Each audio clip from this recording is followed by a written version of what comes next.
4+4 offer. మొదటిసారిగా country delight పాలని 4 రోజులు ఆర్డర్ చేసిన వాళ్ళకి మరో 4 రోజులు ఫ్రీ. ఇంకెందుకు ఆలస్యం, యాప్ని డౌన్లోడ్ చేసుకోండి. Download the country delight app now. America ప్రెసిడెంట్గా ట్రంప్ రెండోసారి పదవి చేపట్టిన తర్వాత ఈ 20 రోజుల్లో అమెరికా స్టాక్ మార్కెట్లు మూటగట్టుకున్న నష్టం 348 లక్షల కోట్ల రూపాయలట సార్.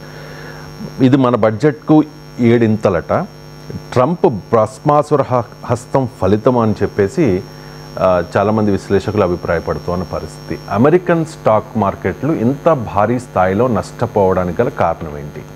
అంటే అమెరికన్ స్టాక్ మార్కెట్ గత నెల రోజులుగా భారీగా పతనమవుతున్నవా నిజం. ఎందుకంటే S&P 500 అంటారంటే అమెరికన్ స్టాక్ ఎక్స్చేంజ్లో లిస్ట్ అయి ఉన్న టాప్ 500 కంపెనీస్. వీటి స్టాక్ మార్కెట్ విలువ, దాన్ని మార్కెట్ క్యాపిటలైజేషన్ అంటారు. సో ఆ మార్కెట్ క్యాపిటలైజేషన్ $4 ట్రిలియన్, 4 లక్షల కోట్ల డాలర్లు దెబ్బతిన్నది. అంటే మనము పత్రికల్లో, తెలుగు పత్రికలు చూస్తాం ఆవిరైన 4 లక్షల కోట్ల సంపద అని. అంటే షేర్ల విలువ ఇంటూ నెంబర్ ఆఫ్ షేర్లను కలిపితే మార్కెట్ క్యాపిటలైజేషన్ అంటారు. సో ఈ మార్కెట్ క్యాపిటలైజేషన్ ఒక్క నెల రోజుల్లో S&P 500 అంటే అమెరికన్ స్టాక్ ఎక్స్చేంజ్లో లిస్ట్ అయినటువంటి 500 కంపెనీల విలువ $4 lakh crore, $4 ట్రిలియన్ కోల్పోయాయి. సో ఇంత భారీగా పతనం.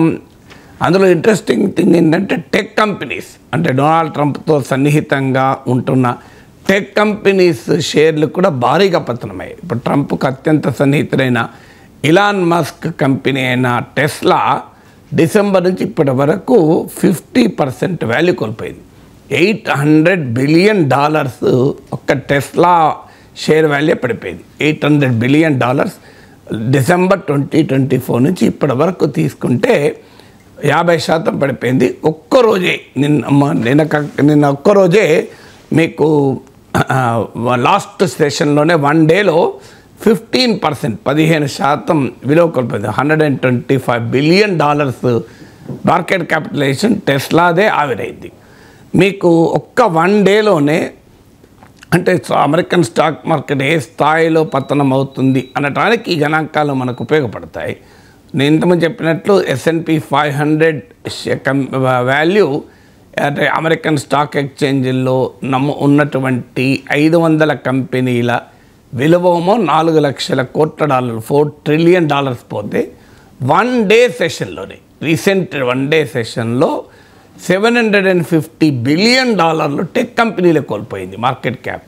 మళ్ళీ ఇవేమీ మామూలు కంపెనీలు కాదు. ఇప్పుడు ఉదాహరణకు మీకు యాపిల్ $174 బిలియన్ మార్కెట్ క్యాప్ కోల్పోయింది. మీకు మైక్రోసాఫ్ట్ $98 బిలియన్, గూగుల్ $95 బిలియన్, మీకు మెటా $70 బిలియన్, 70. అలాగే అమెజాన్ $50 బిలియన్, టెస్లా $125 బిలియన్. మీరు ఏ కంపెనీలైనా, టెస్లా అయినా పోనీయండి, మార్కెట్ ఛాలెంజెస్ ఎదుర్కొంటోంది. టెస్లా కార్ల అమ్మకాలు స్టాగ్నేట్ అవుతున్నాయి. మీకు ఇందుకు భిన్నంగా చైనా నుంచి వచ్చిన BYD టెస్లాకు పోటీగా వచ్చిన కారేమో నీకు 12.2% గ్రోత్ రేట్ ఉంటే మీకు Tesla growth rate, sales growth rate stagnate అయినాయి. సో టెస్లా కన్నా ఛాలెంజెస్ ఉన్నాయి. కానీ మీరు Apple, Google, Meta, Amazon, Microsoft వీటికైతే ఇప్పటికీ కూడా అఫ్కోర్స్ చైనీస్ AI కంపెనీస్ నుంచి కొత్త పోటీ వచ్చింది టెక్నాలజీ రంగంలోనూ. అవి OpenAI, గూగుల్, మైక్రోసాఫ్ట్లో కొంత పోటీని ఇచ్చినా ఇప్పుడు యాపిల్కు కొత్తగా వచ్చిన ఛాలెంజ్ ఏం లేదు. కొత్తగా వచ్చిన ఛాలెంజ్ మెటాకు లేదు. కొత్తగా వచ్చిన ఛాలెంజ్ అమెజాన్కి లేదు. ఈవెన్ గూగుల్కైనా మైక్రోసాఫ్ట్కైనా AI మోడల్స్ అనేది గూగుల్ మొత్తం బిజినెస్లో చాలా స్మాల్ ప్రపోర్షన్. ఇప్పుడిప్పుడే ఎంటర్ అవుతున్నాయి. గూగుల్ జెమినై కానీ, OpenAIలో మైక్రోసాఫ్ట్ పెట్టిన ఇన్వెస్ట్మెంట్ కానీ. సో గూగుల్ ఆదాయంలో సెర్చ్ ఇంజన్ ద్వారా వచ్చేది అత్యధికం. కానీ గూగుల్ సెర్చ్ ఇంజన్కి అయితే కాంపిటీషనే లేదు. మరి ఈ టెక్ కంపెనీస్ నేను సింగిల్ డే సెషన్లో $750 బిలియన్ మార్కెట్ క్యాపిటలైజేషన్ ఎట్లా కోల్పోయాయి? మీకు మామూలుగా కూడా కాదు. అందుకే ఆ ఫిగర్ చెప్పింది. Apple 174, Microsoft $98 billion, Google $95 billion, Meta $70 billion, Amazon $50 billion కోల్పోయాయి సింగిల్ డే సెషన్లో. మళ్ళీ ఇవన్నీ కూడా సింగిల్ డే సెషన్లో. సో ఇది మీకు గ్రావిటీ అర్థమయ్యడానికి ఉపయోగపడుతుంది. అంటే 1 మంత్లో ఏం జరిగింది చెప్పాను, 1 డే సెషన్లో ఏం జరిగింది చెప్పాను, రకరకాల కంపెనీల షేర్లు, ఆఖరికి ట్రంప్కి అత్యంత సన్నిహితుడైన ఇలాన్ మస్క్ టెస్లా కంపెనీ అయితే మామూలుగా దెబ్బతినడం లేదు షేర్ వాల్యూస్. మీకు ఇది సెప్టెంబర్ 2022 తర్వాత ఇంత భారీ స్థాయిలో అమెరికన్ స్టాక్ మార్కెట్లు పడిపోవడం అనేది ఇదే మొదటిసారి. ఎందుకు జరుగుతున్నాయి? ఎందుకంటే ఎకానమీలో ఇంత తీవ్రమైన స్లంప్ ఏమీ ఒక్క రోజులో రావు. అందులో ఈ కంపెనీలు ఏదో ఒక్క కంపెనీ ఏదో తప్పు చేసింది. ఇప్పుడు ఎన్విడియా షేర్లు భారీగా పతనమయ్యాయి మనకు కొద్ది రోజుల క్రితం. దానికి కారణం ఏంటంటే ఎన్విడియా అనేది చిప్స్ తయారు చేస్తుంది. ముఖ్యంగా ఆర్టిఫిషియల్ ఇంటెలిజెన్స్తో సంబంధం ఉన్నటువంటి ఆధునిక టెక్నాలజీలో ఎన్విడియా చిప్స్ వాడతారు. ఎన్విడియా చిప్స్ అందుబాటులో లేకపోతే AI models, large language models చేయలేము. అత్యాధునికమైన ఎన్విడియా చిప్స్ అనేది అప్పటిదాకా భావించాం. కానీ చైనాకు చెందిన deep seek Nvidia modern latest chips కాకుండా అంతకు ముందు జనరేషన్ చిప్స్ను వాడి 1/10 కాస్ట్లో డీప్ సీక్ క్రియేట్ అయింది. అది మీకు చాట్ జీపీటీకి పెద్ద కాంపిటీషన్ ఇచ్చింది. దాంతో అప్పటిదాకా ఎన్విడియా క్రియేట్ చేసిన ఎన్విడియా కానీ, గూగుల్ జెమినై కానీ, మీకు చాట్ జీపీటీ కానీ ఓపెన్ ఏఐ సృష్టించింది. ఇదొక నరేటివ్ క్రియేట్ చేసింది. ఈ నరేటివ్ ఏంటి? ఏఐ లార్జ్ లాంగ్వేజ్ మోడల్స్ తయారు కావాలంటే $1,000 కోట్ల అవసరం. అలాగే అత్యాధునిక ఎన్విడియా చిప్స్ ఉంటే తప్ప సాధ్యం కాదు అని. ఈ రెండింటినీ చైనా డీప్సీక్ బ్రేక్ చేసింది. బ్రేక్ చేసినప్పుడు ఎన్విడియా షేర్లు భారీగా పతనమయ్యాయి. So there is a reason. Cause ఒకటి, కారణము, కార్యము. అంటే ఒక కాజ్ ఉంది, ఒక ఎఫెక్ట్ ఉంది. కానీ ఇప్పుడు మీకు యాపిల్, గూగుల్, మెటా, మీకు మైక్రోసాఫ్ట్, అమెజాన్ వీటి షేర్లు పతనం కావటానికి there is no cause, effect మాత్రమే కనబడుతుంది. There is no specific cause attributable to the company. ఆ కంపెనీ తప్పు చేసినటువంటి పొరపాట్ల వల్లనో, ఆ కంపెనీ ఎదుర్కొంటున్న నష్టాల వల్లనో, కొత్త ఛాలెంజెస్ వల్లనో ఆ షేర్లు పతనం కాలేదు. అందుకే ఆ గణాంకాలు చెప్పింది. ఇప్పుడు టెస్లా షేర్లు $800 బిలియన్ ఒక్క డిసెంబర్ 2024 నుంచి ఇప్పటి వరకు మార్కెట్ క్యాప్ టెస్లాది కోల్పోయారని ఇంతకుముందు చెప్పాను. సింగిల్ డే సెషన్లో 15%, 15% వాల్యూ కోల్పోయింది. 1 మంత్లో డిసెంబర్ 2024 నుంచి 50, సగానికి సగం వాల్యూ కోల్పోయింది. దానికి కూడా రీజన్ చెప్పాను నేను. టెస్లా కన్నా కాంపిటీషన్ వచ్చింది. మరి what is the reason for other companies అంటే అమెరికన్ స్టాక్ మార్కెట్లో గ్రావిటీ ఆఫ్ ద డిక్లైన్ చెప్పాను. S&P 500 కంపెనీస్ $4 ట్రిలియన్ ఒక్క మంత్లో కోల్పోయాయి. దీనికి కారణం ఏంటి అంటే ట్రంప్. అందుకే ట్రంప్ భస్మాసుర హస్తం వల్లనే అమెరికన్ స్టాక్ మార్కెట్లు దెబ్బతింటున్నాయని మన తెలుగు పత్రికల్లో సహజ శైలిలో హెడ్లైన్లు ఇవ్వడానికి కారణం అది. నిజంగానే అమెరికన్ స్టాక్ మార్కెట్లపైనే కాదు, ప్రపంచవ్యాపితంగా స్టాక్ మార్కెట్లపై కూడా ట్రంప్ భస్మాసుర హస్తం పనిచేస్తుంది. మీకు ఇప్పుడు అమెరికన్ స్టాక్సే కాదు, మీకు Japanese stock market 1% market capitalization single day సెషన్లో కోల్పోయాయి. నేను ఇంతకుముందు చెప్పాను మీకు, సింగిల్ డే సెషన్లో టెక్నాలజీ కంపెనీలే $750 బిలియన్ కోల్పోయాయని. జపాన్ స్టాక్ మార్కెట్ కూడా 1% కోల్పోయింది సింగిల్ డే సెషన్లో. మీకు అలాగే మీకు సౌత్ కొరియన్ స్టాక్ మార్కెట్ 1.3% పడిపోయింది. ఇవన్నీ కూడా ఒక అమెరికన్ స్టాక్ మార్కెటే కాదు, Japan, south Korea, even south Korea acting president కూడా ప్రకటించాడు, ట్రంప్ విధానాలు, అమెరికా ఫస్ట్ విధానాలు అనేది మా సౌత్ కొరియాను భారీగా దెబ్బతీస్తుంది అని చెప్పి కామెంట్ చేశాడు. సో అందువల్ల అమెరికన్ స్టాక్ మార్కెట్ అయినా ప్రపంచ స్టాక్ మార్కెట్ పైనైనా ఈ ప్రతికూల పరిణామాల కారణం ఏంటి అంటే స్టాక్ మార్కెట్కు నచ్చని పనులు ట్రంప్ చేస్తున్నాడు. ఏంటి ఆ నచ్చని పనులు అంటే అన్సర్టనిటీ ఇన్ పబ్లిక్ పాలసీ. అంటే ఆర్థిక విధానంలో ఉండేటువంటి అనిశ్చిత పరిస్థితిని ఇన్వెస్టర్లు ఎప్పుడూ లైక్ చేయరు. మీకు ఉదాహరణకు మనమే హైదరాబాద్లో ల్యాండ్ కొనాలనుకోండి, ప్రభుత్వాలు మారుతున్న సమయంలో ల్యాండ్ కొనరు, ఏమో గవర్నమెంట్ మారుతుంది, విధానాలు మారుతాయేమో అని. Any investor want stability in the policy, అది ఫస్ట్ కండిషన్. మనమైనా హైదరాబాద్లో ల్యాండ్ కొనాలన్నా పాలసీస్ కరెక్ట్గా ఉంటాయా అని కోరుకుంటారు. ఇప్పుడు అమరావతిలో Chandrababu Naidu first time chief minister అయినప్పుడు ల్యాండ్ ధరలు విపరీతంగా పెరిగి మళ్ళీ జగన్మోహన్ రెడ్డి చీఫ్ మినిస్టర్ కావడంతోనే అమరావతి వదులుకుంటే భారీగా పడిపోయి ఇప్పటికీ కూడా ఆ స్థాయిలో పుంజుకోలేకపోతున్నాయి. కారణం ఏంటంటే అన్సర్టనిటీ. మళ్ళీ అమరావతి ఉంటుందా, మళ్ళీ 5 ఏళ్ల తర్వాత ప్రభుత్వం మారితే మళ్ళీ అమరావతి పోతుందా అని. అందువల్ల ఎక్కడైనా అది ల్యాండ్ అయినా గోల్డ్ అయినా స్టాక్స్లోనైనా ఇన్వెస్ట్ చేసేవారు స్టెబిలిటీ కోరుకుంటాడు. ట్రంప్ పాలసీస్లో మొదటి సమస్య స్టెబిలిటీ లేదు. ఇప్పుడు చూడండి, మీరు మెక్సికో అలాగే కెనడా చైనాల పైన టారిఫ్ విధించాడు. అధికారంలోకి వచ్చిన మరుక్షణమే ఎగ్జిక్యూటివ్ ఆర్డర్ పైన సైన్ చేశాడు. మళ్ళీ మళ్ళీ 1 డేకే వితిన్ అవర్స్ దాన్ని ఒక 1 నెల రోజుల పాటు ఆపుతున్నట్లు ప్రకటించాడు. మళ్ళీ విధిస్తున్నా అన్నాడు, మళ్ళీ ఆపాడు. ఇప్పుడు మళ్ళీ ఏప్రిల్ 2 నుంచి విధిస్తా అంటున్నాడు. సో బ్యాక్ అండ్ ఫోర్త్ ఒకసారి ప్రకటిస్తాడు, మళ్ళీ వెనక్కిపోతాడు, ఒకసారి ప్రకటిస్తాడు, మళ్ళీ వెనక్కిపోతాడు. చైనా పైన 60% విధిస్తా అన్నాడు. ఇప్పుడు చైనా పైన 20% మాత్రమే విధించాడు. అది కూడా ఎంతకాలం ఉంటుందో ఉండదో తెలియదు. సో మొదటి రీజన్ ఏంటంటే ఈ అనిశ్చిత uncertainty in Trump policies. Trump ఏం చేయబోతున్నాడు అనే ఒక అన్ప్రిడిక్టబుల్ క్యారెక్టర్ను ఎప్పుడు కూడా స్టాక్ మార్కెట్లో హర్షించవు ఇన్వెస్టర్లు, అది కోరుకోరు. సో ఇది మొదటి కారణం. న్యాయంగా అయితే make America great again, America first, dollar strengthen అవుతుంది, అమెరికా ఎకానమీ బలపడుతున్న సమయంలో అమెరికన్ స్టాక్ మార్కెట్ బాగా పుంజుకోవాలి. ఇప్పుడు ఇండియన్ స్టాక్ మార్కెటో, జపాన్ మార్కెటో, సౌత్ కొరియా మార్కెటో, చైనీస్ స్టాక్ మార్కెటో ట్రంప్ ప్రభావం వల్ల దెబ్బతిన్నాయంటే అర్థం చేసుకోవచ్చు ట్రంప్ వాటిపైన దాడి చేస్తున్నాడు కనుక. మరి అమెరికన్ స్టాక్ మార్కెట్ ఎందుకు పడిపోతుంది? మేక్ అమెరికా గ్రేట్ అగైన్ అంటున్నాడు, అమెరికా ఫస్ట్ అంటున్నాడు, డీడాలరైజేషన్ వ్యతిరేకిస్తున్నాడు, డాలర్ సుప్రమసీ నిలబెడుతున్నాడు, తన దేశాల్లోకి వచ్చే వస్తువులపైన టారిఫ్ విధిస్తానంటున్నాడు. ఇవన్నీ కూడా అమెరికన్ ఎకానమీని బలోపేతం చేసేటువంటి విధానాలు అనుసరిస్తున్నప్పుడు మరి అమెరికన్ స్టాక్ మార్కెట్ పాజిటివ్గా రియాక్ట్ కావాలి కదా, ఎందుకు నెగిటివ్గా రియాక్ట్ అవుతుంది అనే క్వశ్చన్ వస్తుంది. దానికి కారణం ఏంటంటే ఈ అన్సర్టనిటీ. నీకు ఏం చేసినా అప్పుడు చైనాలోకి పెట్టుబడులు భారీగా వచ్చాయి.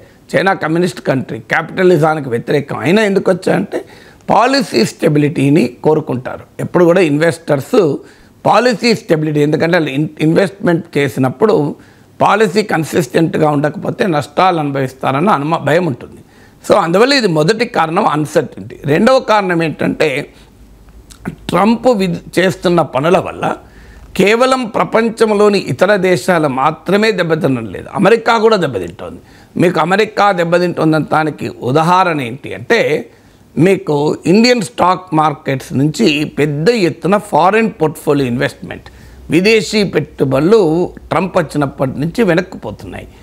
దానివల్ల ఇండియన్ స్టాక్ మార్కెట్ కూడా ఇబ్బందుల్లో పడుతోంది. ఇందులో మీకు భారతదేశంలోకి వచ్చే ఫారిన్ పోర్ట్ఫోలియో ఇన్వెస్ట్మెంట్ అంటే మన స్టాక్ మార్కెట్లో పెట్టుబడులు పెట్టే విదేశీ సంస్థాగత ఇన్వెస్టర్లు అంటారు, ఫారిన్ ఇన్స్టిట్యూషనల్ ఇన్వెస్ట్మెంట్ లేదా ఫారిన్ పోర్ట్ఫోలియో ఇన్వెస్ట్మెంట్లో సగం అమెరికా నుంచి వచ్చేవి. మరి అమెరికా నుంచి వచ్చేవి కూడా ఎంత నష్టపోయాయంటే మీకు ఒక్క ఉదాహరణ 24% అమెరికన్ ఫారిన్ పోర్ట్ఫోలియో ఇన్వెస్టర్ల సంపద కూడా, మార్కెట్ క్యాపిటలైజేషన్ కూడా ఈ స్టాక్ మార్కెట్ వొలటాలిటీ వల్ల 24% తగ్గాయి. అందువల్ల ఈవెన్ అమెరికన్ కంపెనీలకు కూడా, అమెరికన్ ఇన్వెస్టర్లకు కూడా ట్రంప్ అనుసరిస్తున్న ఈ విధానాలు, దుందుడుకు విధానాల వల్ల నష్టపోతున్నారు. అలాగే ఇప్పుడు మీకు అమెరికా టారిఫ్ విధిస్తానంటోంది. ఉదాహరణకు మన స్టీల్ పైన, మన అల్యూమినియం పైన టారిఫ్ విధించారు. లేదు కెనడా నుంచి వచ్చేటువంటి సప్లైస్ పైన టారిఫ్ విధిస్తున్నారు, మెక్సికో నుంచి వచ్చేటువంటి వస్తువులపైన టారిఫ్ విధిస్తున్నారు. ఏం జరుగుతుంది దీనివల్ల అమెరికన్ కన్స్యూమర్కి కాస్ట్ పెరుగుతుంది. ఇప్పుడు ఉదాహరణకు మనం ఇండియా నుంచి ఒక స్టీల్ పోతుంది, స్టీల్ పైన ఒక 20% టారిఫ్ ట్రంప్ విధిస్తే ఆ ఇంపోర్ట్ చేసుకునేటువంటి కంపెనీ, ఇంపోర్టర్ ఎప్పుడు కూడా ఆ డబ్బులు తాను కట్టాడు, కన్స్యూమర్ నుంచి వసూలు చేసి ఇస్తాడు. అంటే అర్థం ఏంటి? ఆటోమేటిక్గా అమెరికా పౌరుడు వాడే ఇండియన్ స్టీల్ వాల్యూ 20% పెరుగుతుంది. సో మెక్సికో ఉంది, మెక్సికో చేసే ఎగుమతుల్లో 84% అమెరికాకే చేస్తారు. సో ఇప్పుడు 84% అంటే మెక్సికో ఎగుమతి చేసే దాదాపు ఉత్పత్తుల్లో 84% అమెరికాకే చేస్తారు. మరి అమెరికా కన్స్యూమర్సే కదా వాడేది. కెనడా పంపించేటువంటి గ్యాస్ అమెరికా కన్జ్యూమర్లే వాడేది కదా. ఇండియా పంపించే స్టీల్ కానీ, అల్యూమినియం కానీ, ఫార్మా ప్రొడక్ట్స్ కానీ, అగ్రికల్చర్ కమాడిటీ అమెరికా పౌరులే కదా వాడేది. వీటిపైన సుంకాలు విధించినప్పుడు అవి అమెరికన్ కన్జ్యూమర్కి కాస్ట్లీ అవుతాయి.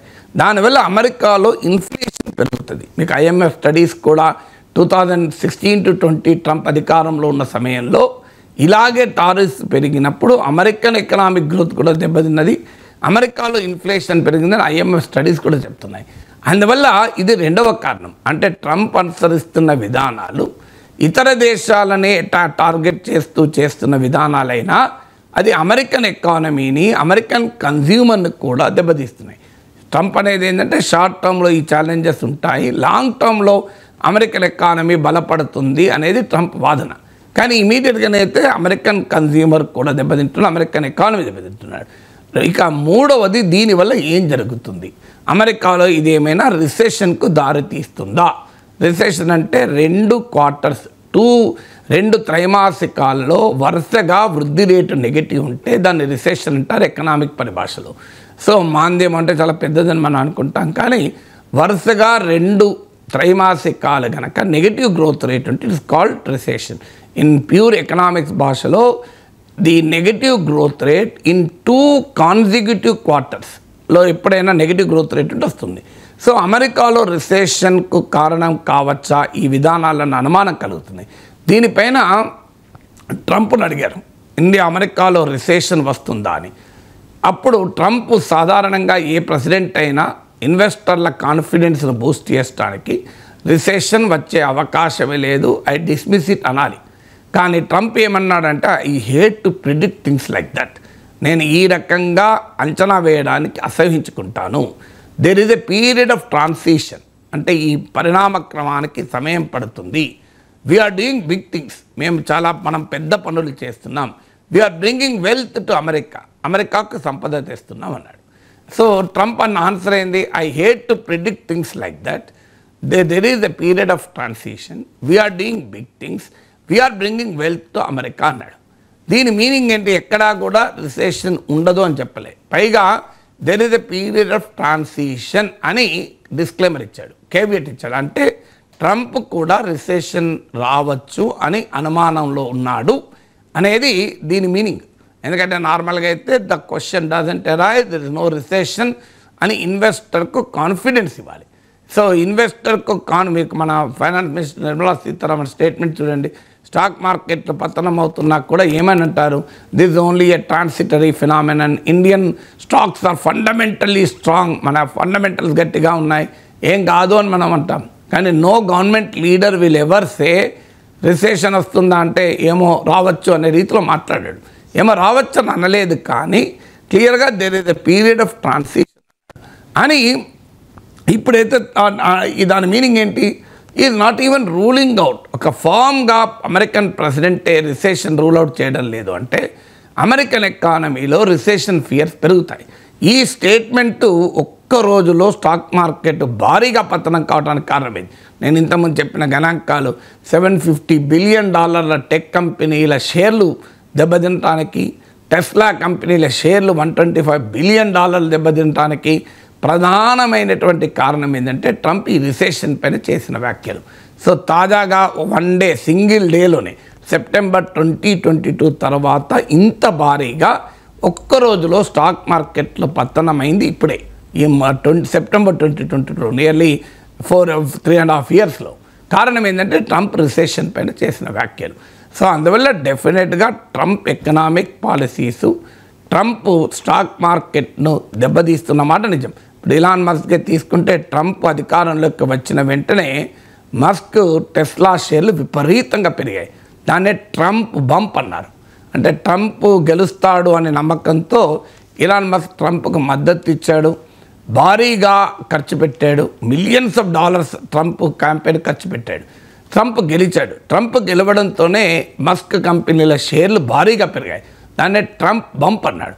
కానీ ఇప్పుడు ఇలాన్ మస్క్ సర్వత్రా వ్యతిరేకత ఎదుర్కొంటున్నాడు. ఆఖరికి ఇలాన్ మస్క్ ట్రంపే లక్ష్మణ రేఖ గీయాల్సి వచ్చింది. ఇలాన్ మస్క్ ఒక టెస్లా ఎంటర్ప్రెన్యూర్గా కాకుండా ఒక కాంట్రవర్షియల్ పొలిటీషియన్గా మారాడు. దాంతో టెస్లా షేర్లు పడిపోతున్నాయి. అంటే ఆ రోజు ట్రంప్ బంప్ అయింది, ఇప్పుడు ట్రంప్ డంప్ వల్ల అవుతున్నాడు. సో టెస్లా స్లంప్కు కారణం Trump bump and dump effect. Stock మార్కెట్లో బంప్ అండ్ డంప్ ఎఫెక్ట్ అంటారు. సో అది బంప్ అండ్ డంప్ ఎఫెక్ట్ అంటే కావాలని షేర్ల విలువను పెంచి కావాలని పడేసేలా చేసి లాభపడడాన్ని బంప్ అండ్ డంప్ ఎఫెక్ట్ అంటారు స్టాక్ మార్కెట్లో. ట్రంప్ కావాలని చేయకపోవచ్చు, కానీ ట్రంప్ విధానాల వల్ల కరెక్ట్గా టెస్లా షేర్లు అయితే బంప్ అండ్ డంప్ ఎఫెక్ట్ గురయ్యాయి. మిగతా షేర్లు అన్నీ పడిపోయినాయి, టెస్లా షేర్లు పెరిగి పతనమయ్యాయి. అందువల్ల ఖచ్చితంగా Trump is the single most అంటే what cause American stock market collapse అని ఎవరైనా ప్రశ్న అడిగితే అమెరికన్ స్టాక్ మార్కెట్ల పతనానికి కారణము ఏమిటి అని అడగద్దు. Who cause American stock market collapse అనాలి. అమెరికన్ స్టాక్ మార్కెట్ల పతనానికి ఎవరు కారణము అనాలి. ఏమిటి కారణం అడగద్దు. ఎవరు కారణం అంటే it is Trump and Trump only.